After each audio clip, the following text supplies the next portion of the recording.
Black people, let me say this, and I want you to hear me clearly. We're not dealing with white supremacy. We're dealing with white insecurity. I say this because white people go through great lengths to hide Black people's contribution to society. And the reason why we can't put a mental handle on what it really is because we won't call it what it is. In order to justify the evil things that they have done to us through chattel slavery. Be clear, understand what I'm saying is white people always understood the creativity of Black people, but tried to argue that we were mentally inferior in order to justify their inhumane treatment of us.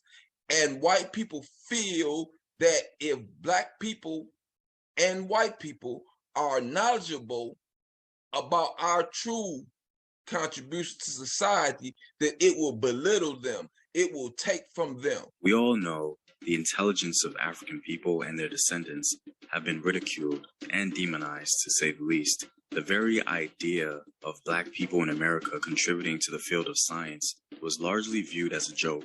This adulterated perspective was strong in the 1800s, especially when Black inventors began contributing to American civilization. Just to give you guys an idea, a popular candidate for Congress in the 19th century once said in reference to Black people that no one of the race had ever reached the dignity of an inventor. Recognition of Black inventors was virtually non-existent, especially during enslavement. Enslaved individuals were not allowed to receive patents or assign them to others. They were not allowed to enter into contracts with the government because they were not considered citizens, let alone human. Because of this, many Black inventors during slavery and after were ignored and their inventions credited to others. This American legacy of disparaging and disrespecting the agency of Black inventors unfortunately led some to even deny their Blackness in fear that their invention would decline in commercial value. First of all, let's be clear. You don't believe that Black people are intellectually inferior and pass a law saying that they cannot enter into contract with the government and they cannot have patents. That's a contradiction to that belief day one. Value. Henry Baker was vocal about the general public's ignorance concerning Black inventors. He was an African-American man who was a second assistant examiner at the patent office in the 1800s. He claimed that the white people in charge would keep Black inventors hidden by identifying them as having white or non-Black ancestors. Until very recently, any person with one drop of Black blood was Black. 4. Benjamin Bradley. Having worked at the Annapolis Naval Academy, Bradley performed scientific experiments and was credited for building a steam engine at the age of 16. It was made entirely from scrap metal and used on warships to help travel faster at sea. Though he wasn't able to patent his work, he sold his idea in exchange for his freedom. Talking about an African-American slave created a patent design that was used by the military for steamships, and he was not even legally allowed to read and write. And yet they want to debate what level of intelligence Blacks can rise to. Stop playing. Benjamin Banneker. The son of a slave, Banneker developed a fascination for repairing watches by taking them apart and studying their components. After mastering his craft, he would go on to build America's first ever wooden clock using carved wooden pieces. The clock worked for more than 40 years. Banneker banked on his nationwide exposure and started up his own watch and clock repair business. Now, if I say who invented the light bulb, most people would jump up and down and say Thomas Edison. But Thomas Edison's light bulb would not work without the filament. You know and I know that when you turn a light switch off and you hear that little ping and the light doesn't go on, that's because the filament broke. So the filament is an integral part of the light bulb. Without it, you have no light, which was invented by Lewis Latimer. Fortunately for us, Granville Woods fell through the cracks. He was so exceptional that it was hard to ignore. Granville put to use his knowledge of electronics, chemistry, and physics to design several of the era's great inventions. The attention he drew, of course, was not without controversy, however. Due to the extensive racism and denial of black intellect, the Cosmopolitan magazine reported that Wood's maternal grandfather was a Malay Indian and that his other grandparents were Australian Aborigines, anything to deny his Africanness. On June 3, 1884, Granville was granted his first patent for a steam boiler furnace. Woods created devices that involved the conversion of electricity into useful and economic functions.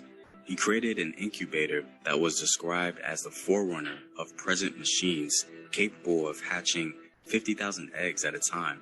He also patented many transmission devices from telephones to telegraphs. Granville contributed to the area of circuit designs and the generation of electricity.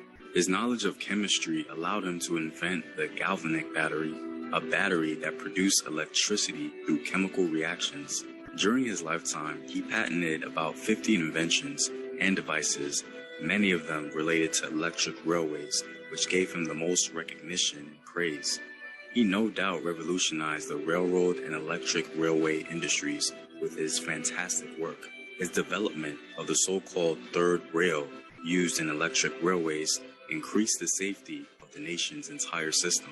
His most contested invention at the time came to be known as the induction telegraph system. The device was designed for the purpose of averting accidents by keeping each train informed of the whereabouts of the one immediately ahead or following it, in communicating with the stations from moving trains, and in promoting general social and commercial intercourse. Before Granville's invention, trains apparently had little to no assistance in locating the whereabouts of other trains, so accidents would happen frequently. This invention certainly got attention, and once he made his move to market the product through his company, he was challenged in 2 court cases by Thomas Edison, who claimed rights to the induction telegraph. In both court cases, Granville beat Thomas Edison. How much evidence did that black man have to beat that white man in court for the patent in the 1800s? These so-called white inventors, Thomas Edison, all of them have a lot of black inventors around them. In 1893, the first successful open-heart surgery was performed by a black surgeon, Dr. Daniel Hale Williams. Latimer was best known for improving the railroad toilet system with the water closet, or what we know as the flush toilet. He would also create a method to make carbon filaments for the electric lamp and become the only African-American member of the engineering division at the Edison Company. Louis Latimer was credited with writing the designs up for the phone, but he actually invented the phone. He actually invented the light bulb because he invented the fillmore that's inside the light bulb. You can bust that outside of the light bulb and it still work. But if that inside of that fillmore split, then the light don't work. So he invented the light bulb as well. This was another example of white people using their position in political authority to take black people into designs. And what? The first black car manufacturing company was owned by Frederick D. Patterson. Frederick D. Patterson built cars way before Henry T. Ford. It's also noted that Frederick D. Patterson's cars were built to a much higher standard than Ford.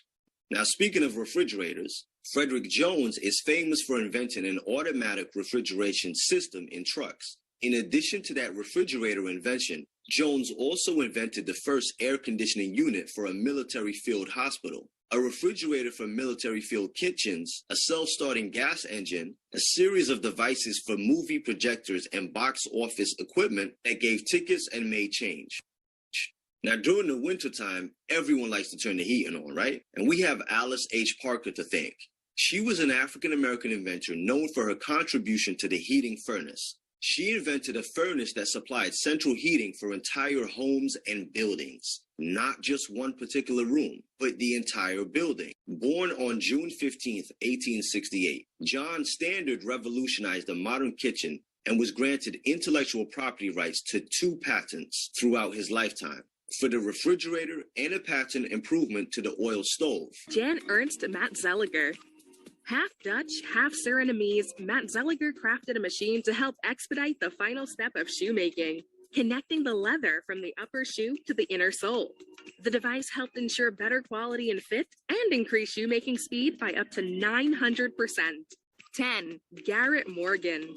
After witnessing a traffic collision, Morgan decided to build a non-electric three-way traffic signal that featured stop, go, and all-directional stop positions. He would create another safety-inspired device, the gas mask, which he used to save 32 men trapped during an explosion in an underground tunnel in Lake Erie. The man even invented the first human hair straightener and sold it under the name G.A. Morgan Hair Refining Cream. They try to say African Americans had no contribution to American society.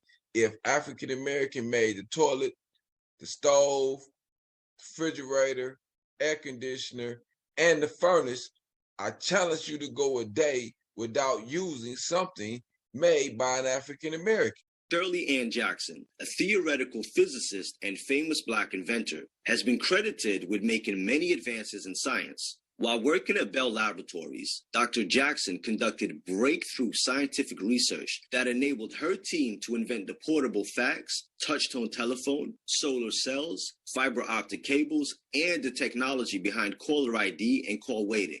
Now remember I mentioned fiber optic cables. So for those of you using the internet right now and have fiber optic broadband, you have Dr. Shirley Ann Jackson to thank. Wait, you can't even use the internet without the Black people being involved in the development of that. So let's be clear. Black people have made great contributions to American civilization, to every civilization on earth Blacks have contributed to. The inventor of the improved telephone transmitter, the patent for his device, which combined the telephone and telegraph, the inventor of the improved telephone transmitter, George Crumb invented the potato chips, Alexander P. Ashbourne invented the biscuit cutter, John Thomas White invented the lemon squeezer, and Sarah E. Good invented the folding bed. Now meet Garrett. If you don't recognize this conspiracy to miseducate your children, to lower your children's self-esteem in the American school system by your lack of knowledge and my lack of knowledge of these Blacks who have contributed this much to American society, then you're choosing to be ignorant. You're choosing to allow your children to continue to be miseducated. Lewis Howard Latimer. Before serving as Thomas Edison's original draftsman and sketching invention plan for Alexander Graham Bell. Boss, the music gonna pause the whole video. Damn.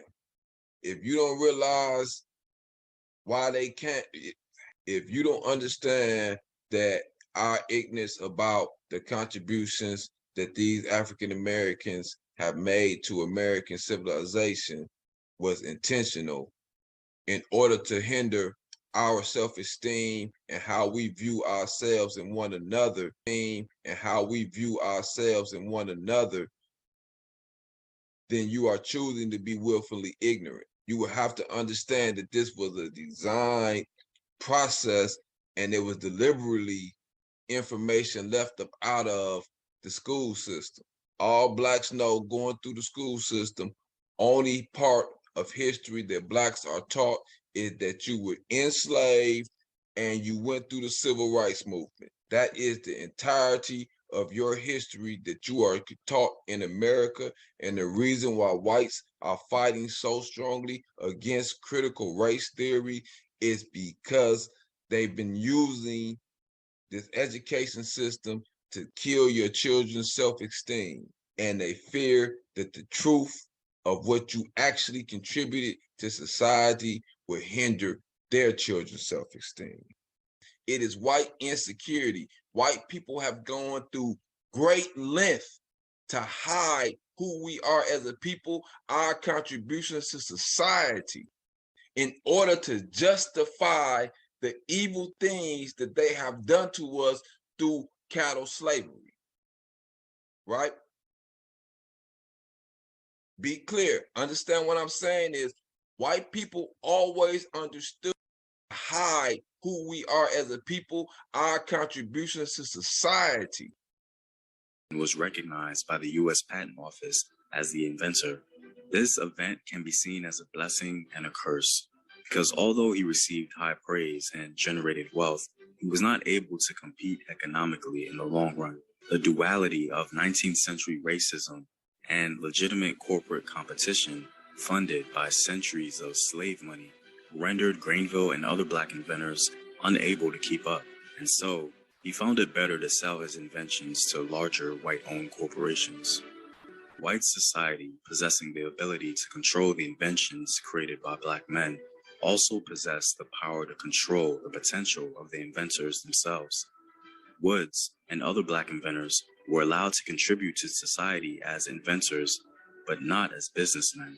By minimizing the black inventors' participation in the American corporate system, white society was able to control the growth of the black companies concerned with technology. But the point is that the white people took him to court and they was basically about to take his design. So he went to work for him, for Alexander Bell.